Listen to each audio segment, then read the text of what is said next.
అంటే ఒక news channel అధిపతిగా మీరు పొలిటికల్గా ఉన్నారు, అలాగే న్యూస్లో ఉన్నారు. మీకు సంబంధించి ఏ పాయింట్ అట్రాక్ట్ చేస్తే మీరు డబ్బు పెడతానికి ముందుకు వచ్చారు సార్? యాక్చువల్గా నేను పాలిటిక్స్లో ఇంతకుముందు చెప్పాను, ఇందాక మా అమ్మగారి సర్పంచ్ అని.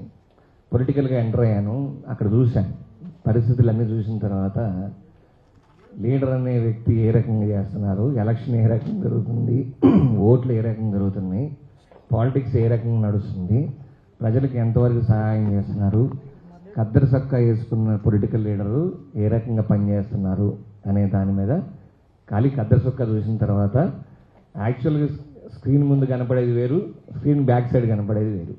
స్క్రీన్ ముందుకు వచ్చేసరికల్లా తీయటి మాటలు చెప్తారు పాలిటిక్స్లో, కానీ అది ఎంతవరకు అందరు కాదంటలేదు. ఎక్కువ శాతం జెన్యూనిటీ అనేది లేదు పాలిటిక్స్లో. రియల్ పొలిటికల్ లీడర్లు ఇంతకుముందు ఒకప్పుడు చాలామంది చూసుంటున్నాను. పెద్ద పెద్ద గాంధీ గారు, గాంధీ మహాత్ముడు, ఇంకొకరు పెద్ద పెద్ద నెహ్రూ గారు, ఆ రోజు ఉన్నటువంటి పాలిటిక్స్ ఎన్టీఆర్ గారు, ఇటువంటి మెయిన్ లీడర్లు చాలా పెద్ద లీడర్లు ఉన్నారు.